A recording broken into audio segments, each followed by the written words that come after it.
Yoshua dengan hormat bertanya, "Tuan Renza, apa rencanamu?" Tama tertawa, "Aku meminta Hattori Kazuo untuk memotong kedua telinga Zakari, hanya untuk merangsang keluarga Fei dengan benar, dan berikan saja keluarga Fei kasus penculikan dengan tebusan tertinggi yang pernah ada dalam sejarah New York." Saat Tama berbicara, dia menatap Hattori Kazuo dan tersenyum. "Kamu memotong telinga Zakari. Mengapa kamu tidak mengirim kedua telinga ini ke keluarga Fei, dan omong-omong, beritahu mereka bahwa jika mereka ingin Zakari hidup, mereka akan membayar uang tebusan 100 miliar dolar, dan itu harus dibayar dalam bentuk cryptocurrency, kalau tidak, tunggu saja untuk mengumpulkan tubuh Zakari." "Hah?" Hattori Kazuo dengan kaki lurus berkata dengan gugup, "Pak Renza, dengan kekuatan keluarga Fei, kami para ninja akan dimusnahkan."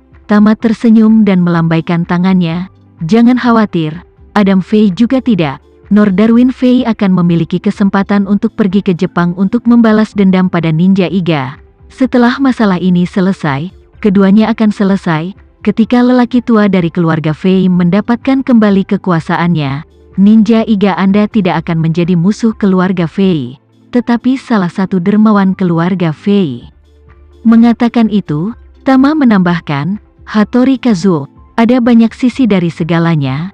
Bagaimana keluarga Fei akan memperlakukan Ninja Iga tergantung pada siapa yang duduk di posisi kepemimpinan keluarga Fei. Apakah kamu mendengarku?" Ketika Hattori Kazuo mendengar ini, seluruh semangatnya terangkat. Dia bukan orang bodoh, jadi bagaimana mungkin dia tidak mengerti arti kata-kata Tama. Dalam sekejap, mentalitasnya juga mengalami perubahan 180 derajat. Sebelumnya, dia takut keluarga Iga akan dibalas oleh keluarga Fei dan dengan demikian dimusnahkan secara tragis. Tapi sekarang, dia tiba-tiba merasa bahwa ada pepatah yang benar, bahwa dia telah membaca di suatu tempat di internet, jika Anda mengambil kesempatan, Anda bisa mengubah sepeda menjadi sepeda motor. Memikirkan hal ini, dia sudah sedikit bersemangat dan berkata begitu saja, "Pak Renza, apapun yang Anda ingin saya lakukan, beri saya perintah. Saya pasti akan memberikan hati dan otak saya dan melakukan yang terbaik." Tama mengangguk puas dan tersenyum, "Ya, begitulah." Setelah mengatakan itu, Tama kemudian memberitahu Hattori Kazuo tentang persyaratannya secara rinci. Setelah mendengar ini, Hattori Kazuo berkata tanpa ragu, meski hatinya sangat khawatir, "Jangan khawatir, Tuan Renza, saya akan menyelesaikan tugas." Tama mengangguk sedikit dan berkata kepada Yoshua, "Yoshua, aku akan segera kembali ke Providence, jadi kamu akan mengurus sisa masalah dengan Hattori Kazuo, dan aku akan kembali besok." Yoshua berkata dengan hormat, "Baik Tuan Renza." Beberapa menit kemudian, helikopter lepas landas dari halaman villa besar ini dan terbang langsung ke Providence. Dan pada saat yang sama, jumlah orang yang mencari keberadaan Zakari di seluruh New York telah melebihi puluhan ribu. Namun, bahkan dengan begitu banyak orang yang memeras otak untuk mencari petunjuk, semuanya masih kosong.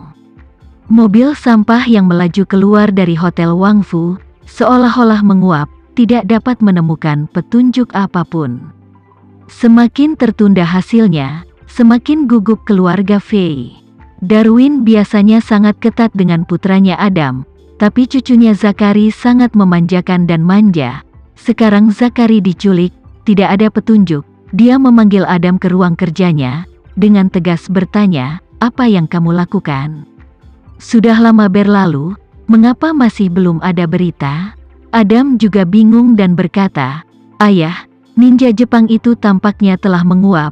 Tidak ada petunjuk yang dapat ditemukan." Darwin berkata dengan suara dingin, "Apakah kamu sudah mengetahui faksi ninja mana yang melakukannya?"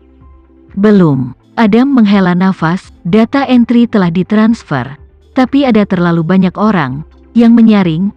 Yang lebih penting adalah ninja-ninja ini bisa menyamar dan memiliki banyak set identitas. Kami bahkan menemukannya dari data entry. Itu mungkin bukan identitas mereka yang sebenarnya." Darwin bertanya lagi, "Belum ada yang menghubungimu?" Menurut akal sehat, pihak lain menculik Zakari, sekarang saatnya meminta uang tebusan. Adam menggelengkan kepalanya dan berkata, belum ada yang menghubungi saya untuk tebusan. Tepat setelah dia selesai, teleponnya tiba-tiba berdering. Ketika dia melihat ke bawah, itu adalah pesan teks dari nomor yang tidak dikenal. Pesan teks itu berbunyi, ingin tahu keberadaan putramu, pergilah ke Brooklyn. Brooklyn pernah menjadi ghetto paling terkenal di New York. Saat ini, meskipun lingkungan telah membaik, tapi secara relatif, itu masih distrik paling kacau dan terburuk di New York dalam hal keamanan. Terutama Brooklyn Utara, yang didominasi oleh masyarakat yang umumnya tidak kaya. Inilah sebabnya mengapa itu hanyalah sumber tenaga kerja terbaik dan terbesar untuk geng-geng besar di megalopolis. Banyak anak muda di sini, pada usia 12 atau 13 tahun, membawa senjata kemana-mana dianggap mulai bertugas di geng cadangan. Pada usia 14 atau 15 tahun, mereka telah makan, minum, berjudi, terlibat dalam vandalisme dan penjarahan. Di tempat seperti ini dengan keamanan yang sangat buruk, di jalan, jika Anda secara acak memilih 10 pemuda, Anda dapat menemukan 11 senjata. Biasanya belum lagi orang biasa, bahkan polisi pun tidak berani berpatroli di tempat seperti ini. Kontak pertama dari Hattori ada di sini mengikuti perintah dari Tama. Adam melihat pesan itu dan berkata dengan panik, "Ayah, seseorang mengirimi saya pesan teks yang mengatakan itu, jika saya ingin tahu keberadaan Zakari, saya harus pergi ke Brooklyn." Mendengar ini, Darwin menamparkan meja dan berkata dengan marah, "Ayo, suruh seseorang segera bersiap, juga cepat dan berikan nomor ponsel ke Departemen Intelijen, dan minta mereka memantau lokasi ponsel ini segera."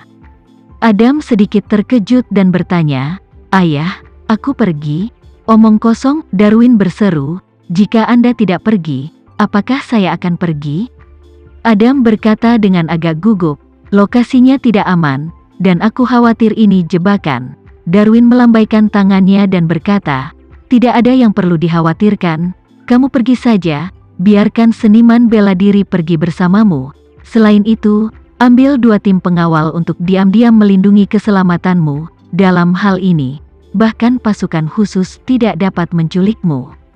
Melihat sikap ayahnya yang ngotot, Adam pun mengangguk dan berkata, "Kalau begitu aku akan menanyakan alamat tepatnya." Setelah mengatakan itu, dia mengirim nomor ponselnya ke tim intelijen keluarga Fei, sambil mengangkat teleponnya, membalas pesan dan bertanya, "Di mana saya harus bertemu dengan Anda?" Setelah mengirimkannya, pesan itu tenggelam seperti batu di laut dalam. Tim intelijen juga menyampaikan pesan bahwa nomor ponsel itu sekarang dalam mode mati dan tidak dapat ditemukan. Ketika Adam melihat ini, dia tahu bahwa pihak lain adalah seorang profesional, dan hatinya bahkan lebih khawatir. Pihak lain bisa menculik Zakari, jadi dia jelas bukan pencuri biasa. Mungkin sudah diam-diam mengawasi kami. Kamu pergi saja ke Brooklyn, saya percaya bahwa ketika Anda sampai di Brooklyn, dia akan menghubungi Anda. Adam tidak berani menolak, dan hanya bisa setuju dengan bibir atas yang kaku.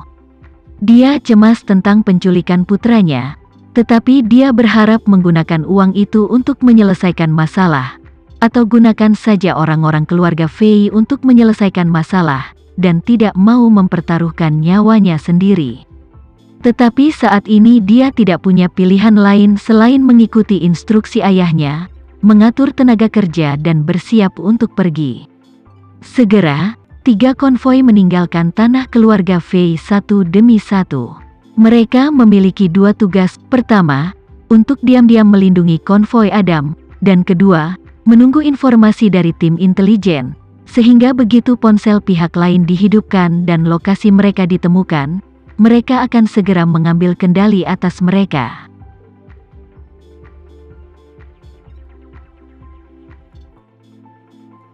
Sekian dulu ya video kali ini, kita lanjutkan lagi videonya di lain waktu. Oh iya, bagaimana menurut kalian? Semoga bisa sedikit menghibur kalian semua. Untuk teman-teman yang baru nonton, jangan lupa subscribe ya, hehehe. Dan kalau teman-teman ada yang ingin gabung langganan, bisa langsung gabung saja untuk dapat fitur yang menarik dan sedikit membantu Mimin. Terima kasih banyak sudah menonton, sampai jumpa lagi, bye.